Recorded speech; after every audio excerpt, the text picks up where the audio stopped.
तो देखिए बच्चों, आज की इस वीडियो में वही जो कूलाम के नियम का शेष रह गया था उसे देखिए आप। इसमें एक तो कल जो मैंने आपको बताया था कि जो अनुक्रमानुपाती नियतांक है किन किन बातों पर निर्भर करता है। ठीक है, अब उससे आगे चलते हैं। उसमें मैंने एक जो अनुपातिक कांस्टेंट माना था ER। ये तो ये जो ER है ये क्या था? आपेक्षिक विद्युशीलता। आपेक्षिक विद्युशीलता।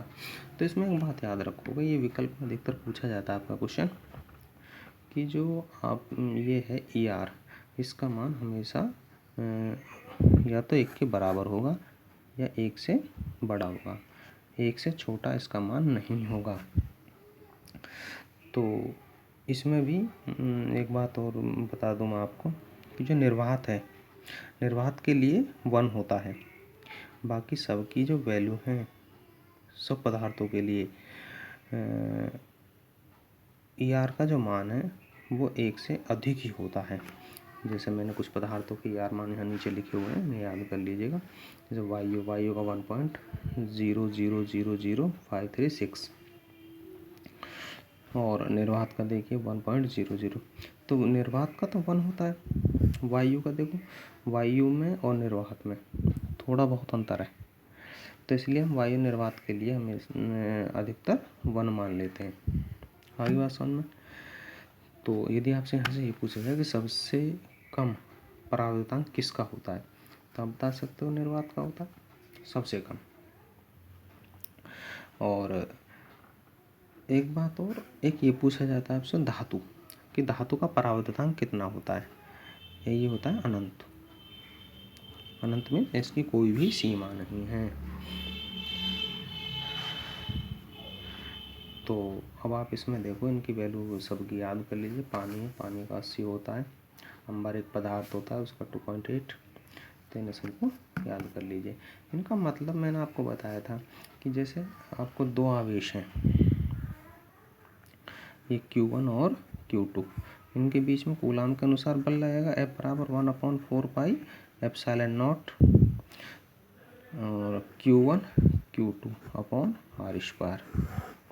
ये बल लगेगा आपका। अब ये बल कितना लगेगा वो डिपेंड करता है इन पे, जो हमारे परावर्तनांक के मान है, यानी कि जो परावर्तित पदार्थ इसमें रखोगे आप, या ये कहें कि जिन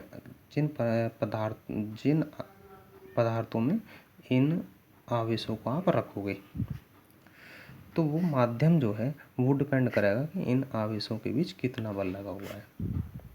जो इनके बीच आकर्षण या प्रतिकर्षण का बल लगेगा तो वो हमारा माध्यम डिपेंड करेगा। जैसे ये हमें इन्हें वायु में रखते हैं, तो वायु में K का मान कितना होगा, बस मैं जो मैं यहाँ K लगा दूँ, तो वायु के लिए K का मान कितना है 1। तो उस स्थिति में इन दोनों के बीच जो बल लगेगा वो अधिक लगेगा। यदि मैं इनके बीच में पानी रख दूँ, या इनके ये बोल दो कि इन आवेशों को पानी में रख दो, तब इनके बीच बल ज्ञात करो। तो पानी में रखने पे क्या होगा, K की जगह कितना आ जाएगा यहाँ 80, तो बल क्या होगा 80 गुना कम हो जाएगा। आ रही है बात समझ में। अभ्रक इन आवेशों के बीच में यदि अभ्रक रख दोगे तो 6 गुना कम हो जाएगा, सीधी सी बात है। कांच रख दोगे 5.1 कम, 5.1 गुना कम हो जाएगा। तो इसे जो इस फॉर्मूला को हमेशा याद रखना, और इसकी सहायता से आप बता सकते हो कि इन 2 आवेशों के बीच में बल कितना लगेगा। ठीक है, आगे चलते हैं कि ये जो अनुक्रमानुपाती नियतांक था K, इसका एक तो मात्रक पूछ लेता है, कि इसका विमेय सूत्र पूछ लेता है। तो वो देखो आप यहाँ आ जाओ, K का मात्रक ये निकालना है। तो ये हमारा कूलाम नियम है, कूलाम के नियम से F बराबर K Q1 Q2 upon R square. ठीक है, हमें K का मात्रक निकालना है, तो क्या करें यहाँ से, मैं सबसे पहले क्रॉस मल्टीप्लाई करके K का मान निकाल लूँ। जब क्रॉस मल्टीप्लाई करोगे देखो ये संख्या बटे में आ जाएंगी, ये संख्या यहाँ पहुँच जाएगी, ये कर दिया मैंने। इधर K तो बचेगा, K आपका ये रहा। जब इसका मात्रक आप लिखोगे तो K का मात्रक, तो आप इधर जो राशियाँ हैं इन सब के मात्रक लिख दो आपके, तो K का मात्रक आ जाएगा। F क्या है हमारे पास में, बल, तो बल का मात्रक क्या होता है, न्यूटन, न्यूटन लिख दिया। R दूरी है, दूरी का मात्रक क्या होता है, मीटर, इस पे स्क्वायर लगा दिया। ये बटे के लिए ये लगा दिया मैंने बटे, या प्रति पढ़ते हैं इसे। तो आवेश का मात्रक क्या है, कूलाम, इस आवेश का मात्रक भी कूलाम और कूलाम क्या हुआ, कूलाम स्क्वायर। ठीक है, तो ये SI पद्धति में K का मात्रक हो गया। इसी मात्रक को आप CGS पद्धति में बदल सकते हो।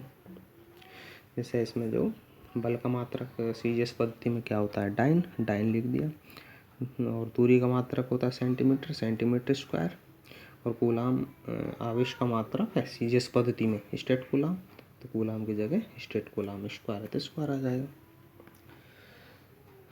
तो ये आपका मात्रक हो गया।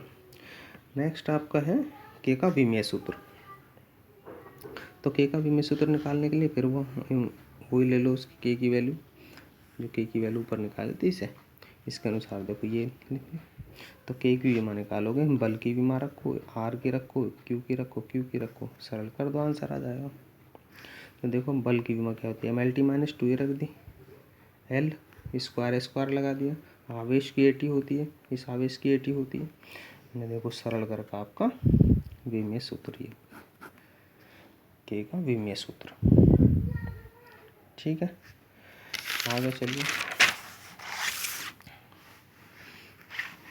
इसी तरह एप्सिलॉन नॉट का मान पूछ लेता है, एप्सिलॉन नॉट का मात्रक और एप्सिलॉन नॉट का विमीय सूत्र, इसे और देख लें। एप्सिलॉन नॉट का मान निकालना है, तो देखो ये हमें पता है कि इसकी वैल्यू जो हमने पीछे निकाली थी वो कितनी थी, 9 × 10⁹ ठीक। तो यहाँ से एप्सिलॉन नॉट की वैल्यू पूछ रहा है आपसे, तो हम क्या करें, एप्सिलॉन नॉट का मान निकाल लें।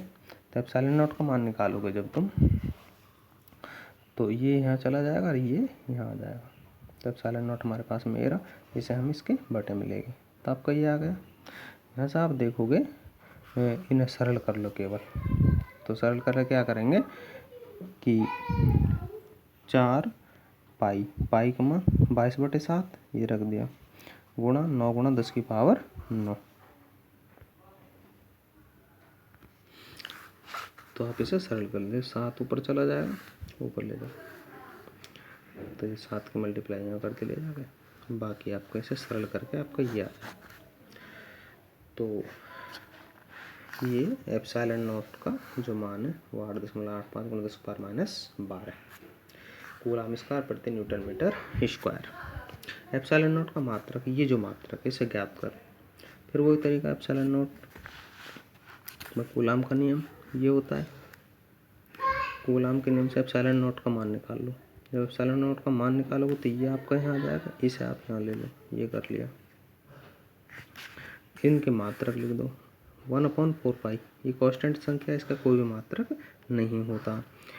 ये दोनों आवेश है, कूलाम मल्टीप्लाई कूलाम, तो कूलाम स्क्वायर ये हो गया। F बल है, बल का मात्रक न्यूटन, R दूरी है, दूरी का मात्रक मीटर, स्क्वायर लगा दिया, तो ये इसका मात्रक हो गया। इसकी विमा की बात आती है, एप्सिलॉन नॉट की विमा, तो एप्सिलॉन नॉट की विमा इसी फॉर्मूला से निकाल लो। इसकी तो कोई विमा नहीं होती, इसकी कोई विमा नहीं होती तो इसे छोड़ो, यहाँ आवेश की विमा रखो AT, इस आवेश की AT, बल की MLT-2 और R दूरी L स्क्वायर।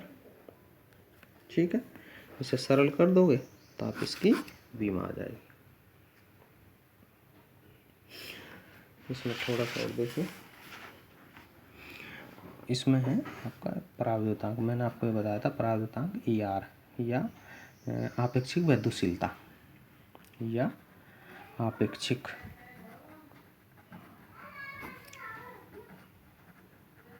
विद्युतशीलता। ठीक, इसकी डेफिनेशन पूछ लेता है। तो ई आर का जो मान है वो मैंने बताया था एप्सिलॉन एम बटे एप्सिलॉन नॉट। एप्सिलॉन एम क्या है, माध्यम की विद्युतशीलता, और एप्सिलॉन नॉट क्या है, निर्वात की विद्युतशीलता। तो इन दोनों का अनुपात ई आर कहलाता है। वही बात मैंने यहाँ लिख दी, परावैद्युत माध्यम की विद्युतशीलता एप्सिलॉन एम तथा निर्वात की विद्युतशीलता एप्सिलॉन नॉट के अनुपात को माध्यम का परावैद्युतांक ई आर कहते हैं। आगे बात समझ, इसकी छोटी सी परिभाषा पूछ ली जाती है। आगे आवेश की इकाई का निर्धारण, यानी कि जो आवेश है, यानी कि एक कूलम आवेश होता क्या है उसके बारे में उसकी डेफिनेशन पूछ लेता है कभी। तो देखो कूलम के नियम से हमने कूलम का फॉर्मूला ले लिया, इसी से बनाएंगे। देखो यानी कि कोई भी जो मात्रक है उसकी यदि तुम डेफिनेशन बनाते हो तो जो हमें पहले से ज्ञात राशि हैं उन्हीं के आधार पर बनाते हैं। तो देखो आप इसे बनाएंगे, इस फॉर्मूला में आवेश की वैल्यू, ये मान लिया कि ये दोनों एक एक कूलम के आवेश हैं, ये भी एक कूलम का आवेश है, ये भी एक कूलम का आवेश है। तो Q1 की वैल्यू भी एक और Q2 की वैल्यू भी एक, ये मैंने लिख दी, Q1 बराबर 1, Q2 बराबर 1। ये जो दूरी है ये भी मैंने 1 मीटर ले ली। ठीक है, इन वैल्यू को आप इसमें रखोगे तो देखो 9 गुणा 10 का 9, Q1 1, Q2 1 और बटे नीचे आर स्क्वायर, आर की जगह 1 लिख दिया। सरल करोगे तो आपका केवल ये बचेगा। ठीक, तो एक कूलम की जो डेफिनेशन है वो क्या बनेगी यहाँ से, एक कूलम आवेश है क्या। तो देखो एक कूलम आवेश विद्युत आवेश की वह मात्रा है जो निर्वात में 1 मीटर की दूरी पर रखे गए दो बिंदु रूपी कणों के बीच कितना बल लगाता है, ये था हमारे पास में 9 गुणा 10 की पावर 9 न्यूटन का बल उत्पन्न कर देता है। ठीक है, तो इसे कूलम की जो आवेश की जो डेफिनेशन है इसे याद कर लीजिए, बाकी आगे दूसरी वीडियो में पढ़ेंगे। सबके नोट्स बनाते जाइए, और कोई परेशानी हो, कोई प्रॉब्लम आ रही है, कोई बात समझ में नहीं आ रही है तो आप पूछ लीजिए।